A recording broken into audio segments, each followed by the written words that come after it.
Well, in April, we celebrate a number of things and we create awareness about a number of things. But today, we're going to create more awareness and hopefully a deeper understanding of what autism is, how autism affects us, those who got autism, but also those people that live with others with autism, whether you are in a family scenario or at school, in a classroom, in a community or workplace. So autism can be affecting people in various ways.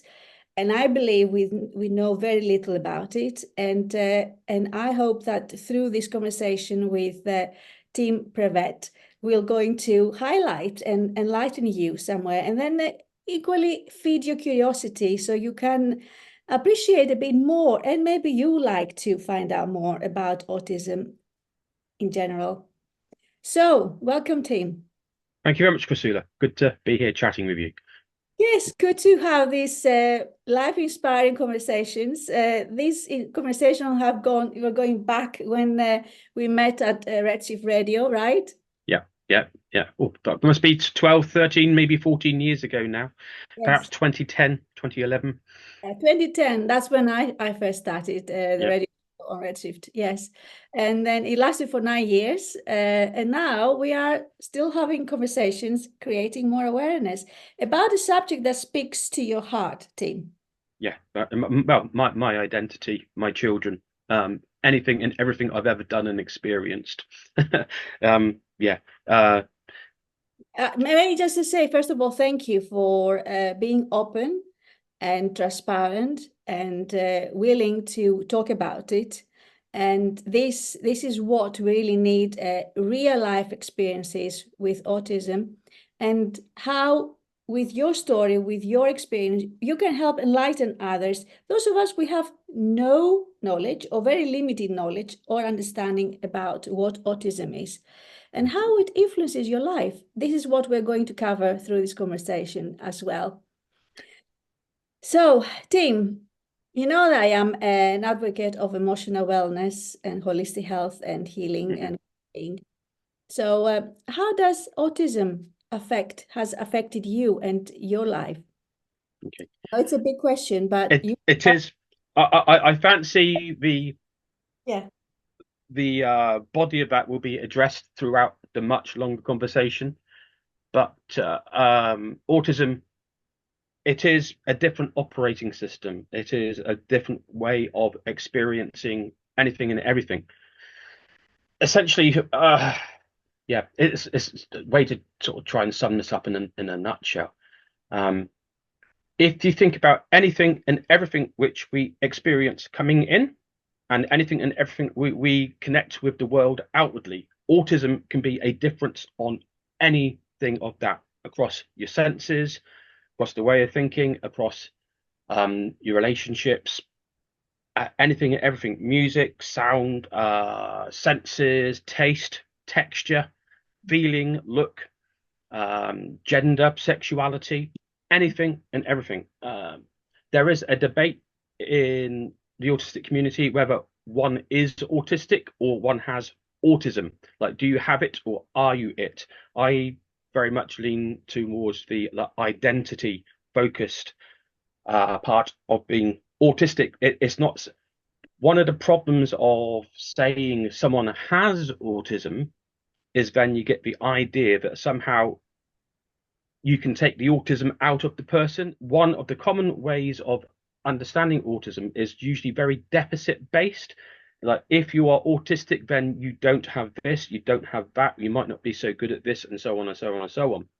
It can be that, but it also can be an excess, a surplus, a higher level of some things, so which can then cause us problems. One of the things about being autistic is you do a lot of social scripting, and I've been writing our conversation in our head long time before we started conversing today, and you have all these important bits you have hanging in your head, and you want to stitch them together. And you want to say this and say that and say that and get it right. So social scripting is one thing about being autistic, is spending a lot of time thinking about what you want to say in different contexts. Mm-hmm. Okay, but we'll take it to the light it up blue because that's quite relevant about how one frames and understands autism. So yes, this for some would describe this month for autism awareness as light it up blue. Mhm. And this was something I did not know about. Yeah, I'm wearing blue.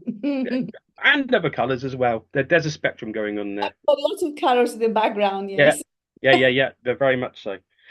And I had no knowledge of this myself until I was thinking I may be autistic Hmm. and became aware of parts within the autistic community that were speaking about the problems with Light Up Blue.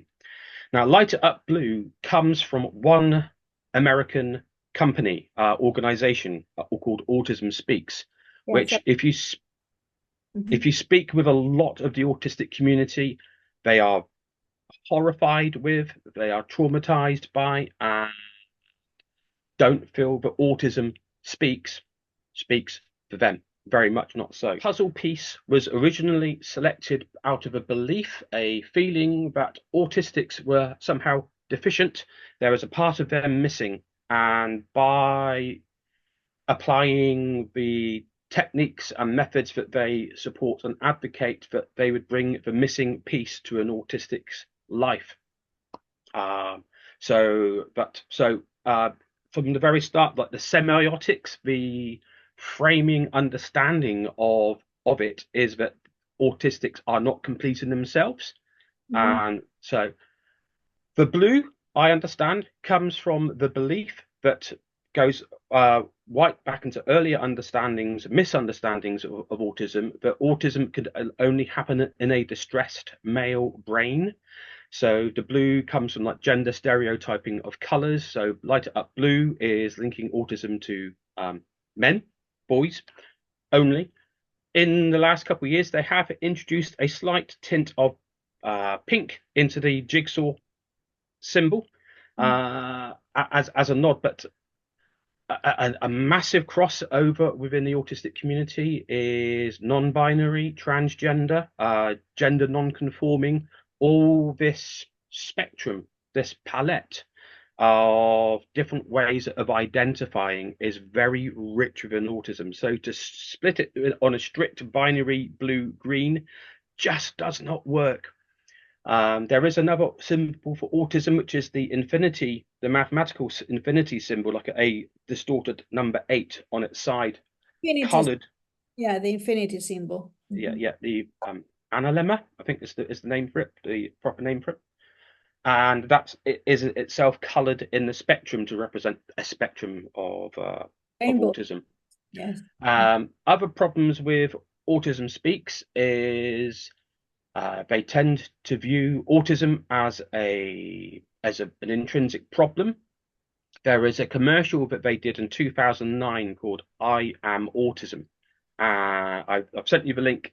They withdrew it themselves, but there are copies of it still available on the net to watch, and it speaks as if it were autism as a persona, as a personification, and it's done in a horror movie style. And it's autism is this nasty, sinister force being that's going to destroy your family, cause you trauma. The understanding of light is blue, and I just like to go back into that, just create a little parenthesis, because being involved with the calotherapy and calopsychology as a modality to help express oneself. The color blue, the way my understanding is very much about supporting expression, communication. So making you feel safe. Well, if you imagine the ocean and the blue and connection with water and all of that, it's a very much about releasing, about expressing, communicating. Even it could be led with music, voice, words, writing, painting, drawing, whatever. So it's in artistically expressing yourself, creativity. So that's where I stand with color blue, and I'm advocate of color blue for that reason. It Uh, is my favorite color. I love blue. Yes, yes.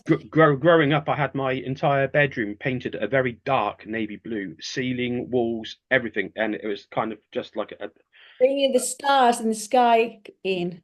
Yeah. it could have been. I didn't have stars on them, but yes, I just loved the feeling of being immersed in this very deep blue, which again, I look back on myself and I think that was a very autistic thing to do. Yeah, it made me feel good, put my brain in a good place. Let's do it. Yeah. What color would you like your bedroom, Tim? A dark blue, and the ceiling as well, please. Yes. When you Yeah. actually said that you were diagnosed as an autistic. Mhm. Yeah.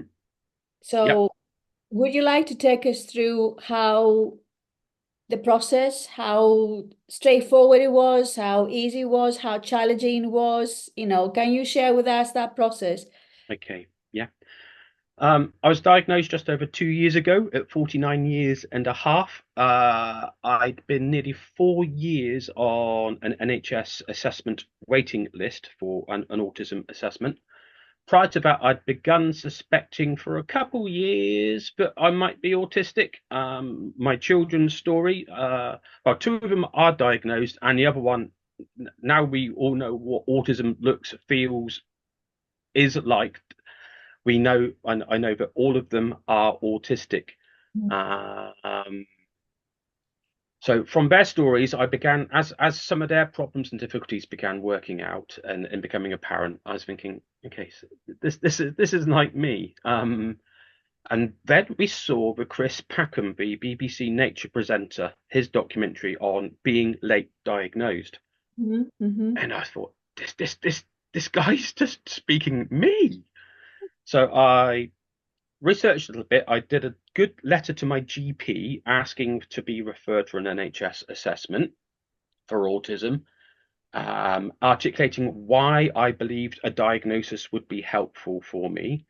Like the assessments actually do cost quite a bit of money within the NHS system, and obviously it's reliant on budgets and a justification why they need to spend money. So if you know what a diagnosis would do for you and how that would help, then it's good to articulate that to those that say, okay, yes, we'll send you for an assessment or not. Some GPs are still very old school and don't feel the need to refer people late diagnosed or late thinking they're autistic. Like you've coped this long, like why do you need to go for an autistic assessment now? Or well, you don't look like so and so who's autistic. You can't be autistic. Anyway, my story, yeah, the GP was great. He saw my letter, he referred me on, and that's when I lived in Trafford.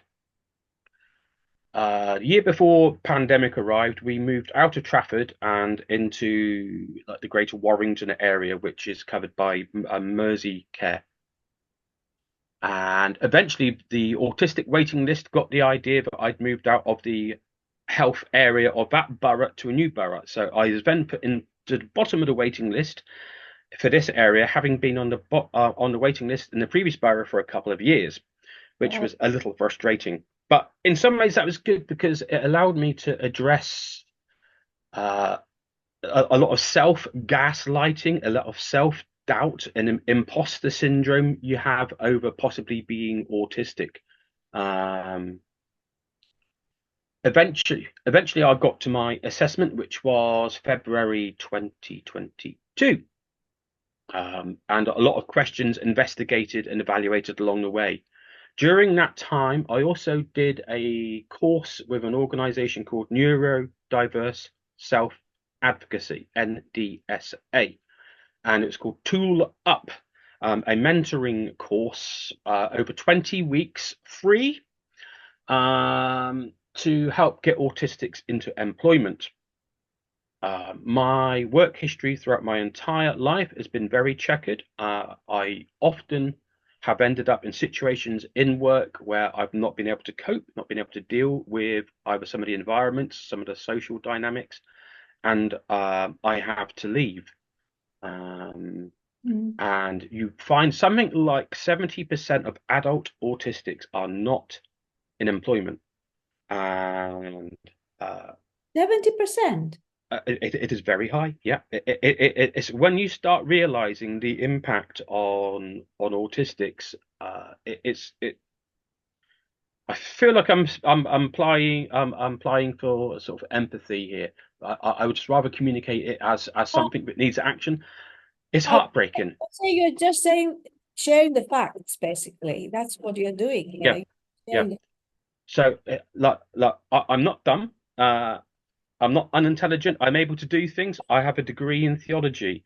I have a master's degree in television documentary production. Yet I still struggle to stay in work. So I did this course, Tool Up, done by the NDSA, to help me get into work. And you target, look at job areas, things that you're good at, things that you find difficult, things that trigger you. And we targeted where an area where I'm now working, which is horticulture, plants. I enjoy being working with nature, with plants. therefore, you're And green as well. say again? Therefore, you're wearing green. Yeah, I guess so. And I'm coming up 3 years in June, which at approaching 52 years old is the longest I have ever been in an employed job. I've come close to leaving a couple times, and I'm sort of experiencing tensions at the moment. But it is the longest I have ever been in a job.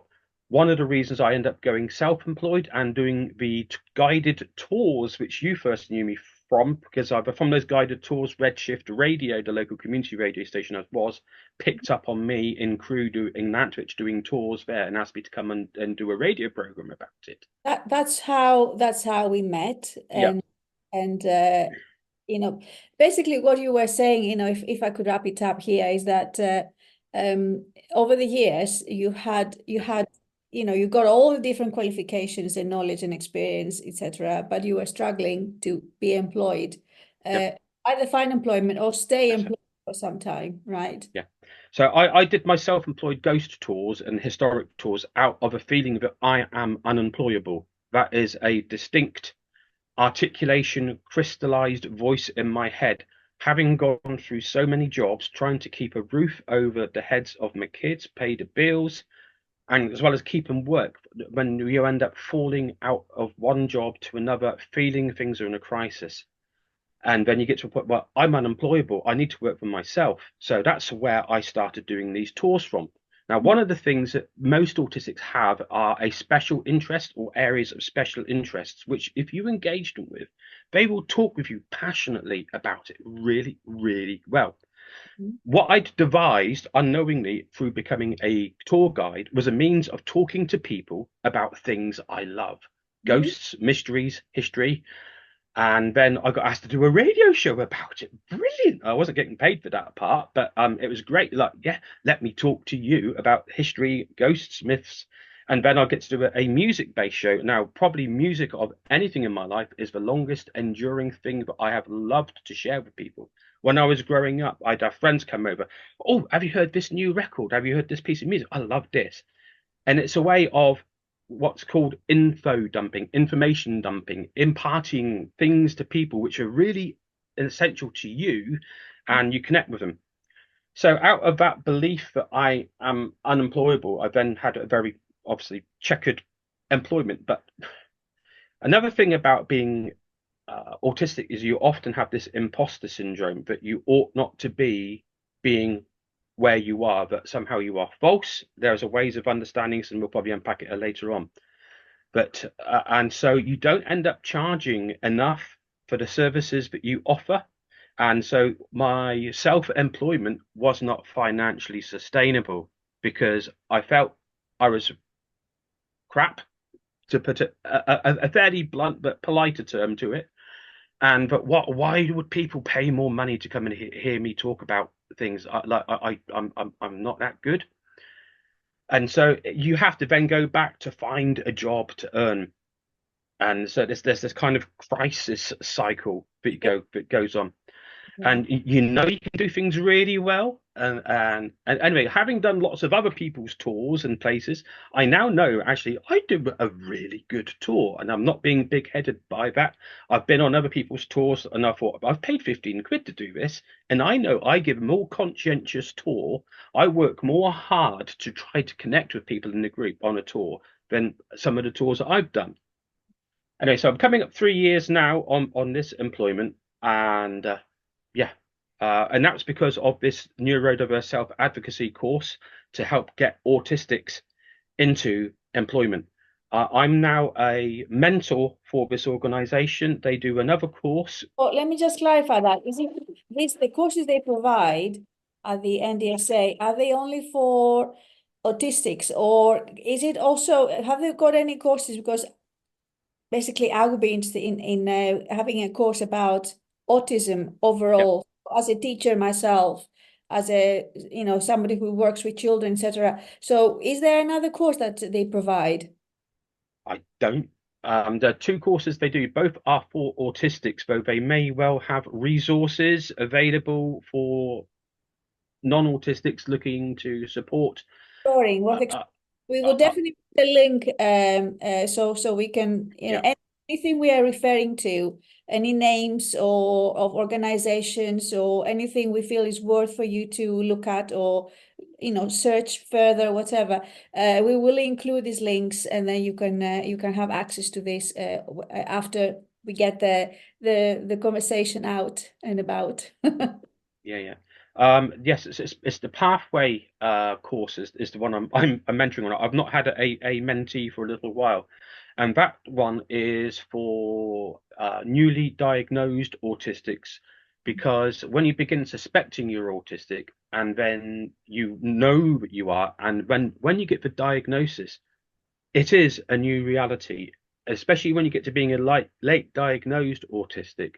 You realize how much you've been covering up who you really are your entire life. And this is called masking, autistic masking. And when you realize that you've done this your entire life, you have big questions. Well, who am I? How Yeah. did I make it this far? How have I gaslit myself all this time, but I'm not autistic? My entire life, I have felt very other than people around me. I've always been aware of how I interact socially with people in a group, how much anxiety I have around groups of people, how much rehearsing I get mentally for scripts for going into a group, and then afterwards you have like the reviewing the conversations, and there's so much. Yeah, and like I think the last time we collaborated was at the retreat center in Congleton, Mm-hmm. and I did photography and videography there for you. Yes, And I remember that. It was the launch of the first book I yeah, published, the Book of Soulful Musings, and you were there recording, indeed, capturing moments and talks from the contributing authors, etc. So yes, I yes, remember. but all the way through that, and other times I've videoed for you, like when we were at Crew Hall doing the World Book Day talks. Yeah, yeah. I have. And well, not so. I don't think I do now. I might. It's still there, but I can argue with it. This voice. I felt a fraud. I felt I ought not to be there. I felt that you could have got somebody else far better than me to do your videography and your photography. Else team. I didn't Say want again. I didn't want anybody else. I know. I knew you were doing such a cracking job. I knew because everything you do, and I say that with all my, my heart on heart, everything you do it so with so much passion. You want to do it really well, and I think is also part of being an autistic. You want to be things to do really well, and perfectionism, I guess, is another trait. Yeah. But yeah, that's many of the things in autism that our strengths are also the weaknesses. Because the thing about being a perfectionist is I will give it my best, but Yeah. then if I feel in any way that I'm not doing my best, I self-catastrophize, I self-criticize, and it can end up uh, um, you leave situations which you're actually doing quite well in, but because of the catastrophic feeling going on inside, you feel such a fraud, you have to leave it. And it's happened time and time and time again. And so thankfully now, knowing I am autistic and knowing that these things are going on, I can argue with it, and I can begin. One of the things about the Tool Up course was drawing up a list of successes and what strengths, what abilities got you to those successes. So you can begin interrogating this negative self voice, this really like the worst self critic. You end up being far more unpleasant about yourself than you would anybody else. So it's one of the ways to try it. And you start arguing with yourself. You say, would you talk to anybody else like that? No, stop it. Like, so. Oh. Nevertheless, one still does, but I'm much more accomplished arguing with it. This inner voice that could prevent us from stepping up, from being visible, from own up, say I am good at doing something. This voice, I think, it's a human thing. We tend to doubt ourselves, and we tend to feel a bit we're not confident, and we don't have enough knowledge or enough qualifications under our belt, and then we have to overcompensate, and that comes from a place of not feeling worthy, in self-esteem, self-worth, which is a big thing about any human being, really. But I guess when you're being autistic, and from what I heard from your sharing, Tim, is that these things actually become at another level, like they become even heightened, even more sort of. So, I believe that as a human being, I have experienced what you just mentioned it, I have experienced these things already. But I guess being autistic, you experience that at a more heightened, increased level. That's how I get it. Yeah. There's a common anecdote I will interject here. When you're contemplating possibly being autistic, or even you are autistic, but you speak about it publicly, well, people say, well, we're all a little bit autistic, aren't we? It's like, no. And it totally castrates the impact that being autistic has had on yourself. Yes, sometimes we like to arrange things in particular ways on the window. Yes, sometimes we will all have fidgety movements when we're feeling anxious or happy, or we will have emotional reactions to situations that aren't necessarily the best. But for autistics, that impact is life changing. It is life limiting, again and again. So yeah. Imagine being a child and having this voice inside your head all the time. How could that be for a child? How restrictive, how frightening, how overwhelming. It must be a very scary place to be, don't you think? Being a child and not knowing Mm. why you feel the way you feel. I mean, as an adult, you have got other set of skills to analyze it, to understand it a bit more as an. But being a child and feeling like that, it must be a very, very sort of isolating, feeling very. That's the word I like to use. Isolating, I think. One of the ways I just mask is I just become plain and silent. Not Mm. necessarily mute, but like mutism is a thing with an autism where you actually will not speak or make sound. Mhm. Uh, but if I'm in an environment where I feel very threatened or or very different, I will just be quiet, sit down quietly, blend in, don't stand out at all. There are a number of social family contexts I can think of when I've done this over the years, and like I reflect back to my mum, and I know she means well, like most parents do, and I remember have memories of growing up like, Tim, sit still, Tim, be quiet. I make noises, I imitate things, I fidget. And my hand here, like one of my ways of not masking is you have fidget toys, stim toys, and I've got a squidgy brain here, like a stress toy. Yeah, yeah. So from an early age, you pick up these ways of fitting in. But when you realize what these fidgety behaviors are actually doing, that they are emotional regulation, mental regulation. Mhm. So instead of sitting on those emotions inside and those feelings, you just working with them, and it feels good. So I'm here fidgeting with a brain. I'm here sat in these clothes, which feel amazing. They look amazing, and it allows me to feel me. It allows me a way of connecting with my environment around me. Um, yeah, I was aware we were heading towards my autistic assessment, which I've not yet described. Yes, we haven't. We haven't, because that's a question I would like to ask you that I think connects with that. So, if knowing what you know now, okay, uh, what would you say to someone who may have autism symptoms but hesitates to get diagnosed? So that Please, yeah. yeah, go for it, please, please. It's life affirming. Uh, yeah. Try to connect with other autistics. Most people nowadays, we are connected on the web, and to find like an autistic group, speak with people. Yeah, there's something that autistics some of us call the A-Dar now. In the LGBT community, there's something that they call the gaydar, which is an intrinsic sense. If there's another LGBT person and they're like, you get this kind of sense recognition that the person you're interacting with is LGBT too. Mhm. Autistics have adopted this for like calling it A-Dar. So you will pick up sometimes interacting with people that you don't know autist, for sure autist, but you'll think you're autistic. I'm sure you are. And I spoke with a few people before I got my diagnosis, and they said like my A-Dar is really going here, Tim.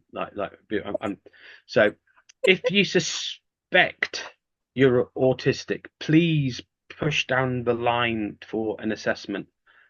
Um, Yeah, something like Autism Speaks would portray typically a diagnosis of autism as a catastrophe. It's like, oh, you poor person, you've got this. But when you realize that autism can be deficits, but also strengths, and that actually by working with the whole person, looking to minimize the things that are triggers, things that are difficult, and building up on the positives, it's so affirming. And when I was getting, and I'm getting really choked up talking about this in a good way.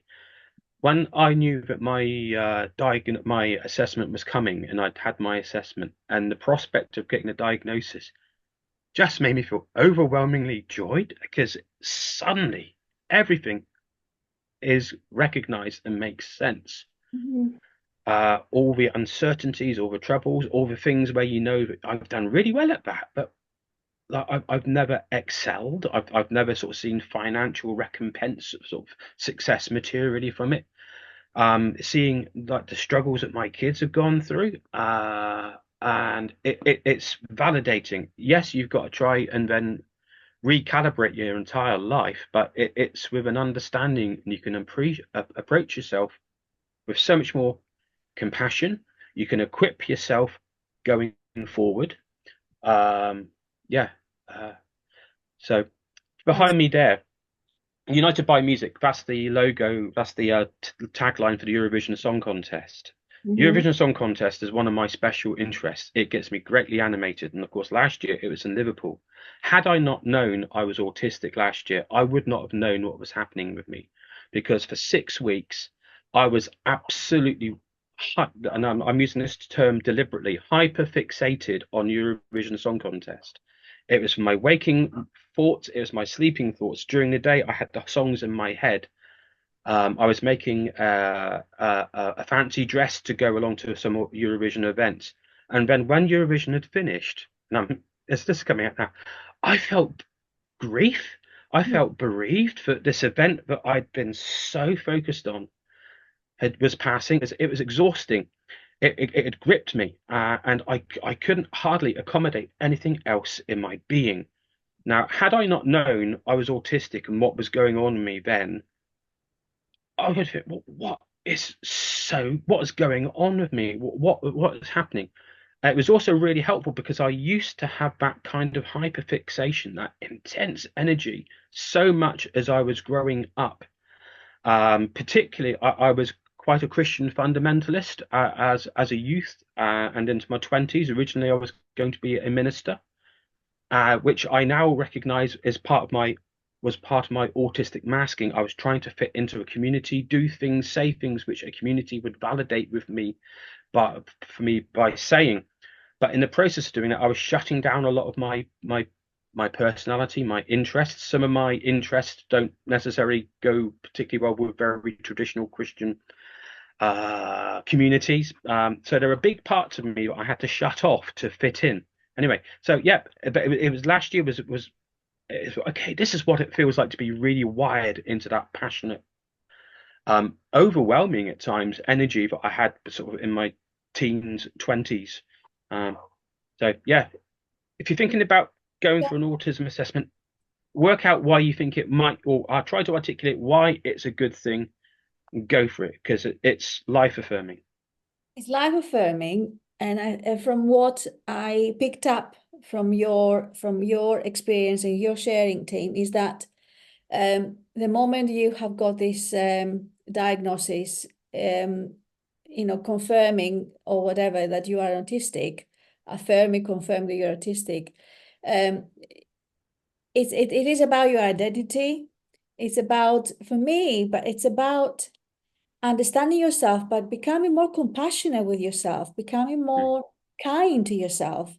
So I guess that must be liberating, because if you're against yourself all the time, questioning why you're behaving that way, why you're doing these things, why you're fixating things or whatever. But once you get that sort of looking into this is who I am, and accepting yourself for who you are, but without judging yourself, without criticizing yourself, without belittling yourself. You know what I mean? It's just, my goodness me, it must be giving you so much more energy to be able to do other things, and with more freedom, with more appreciation of who you are.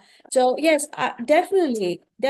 As opposed to giving a list of sort of particular symptoms, I would say, as a parent, if you know there is something intrinsically different about your child, a different behavior, something, yeah, you know that they're not like other children. I was the third of three children.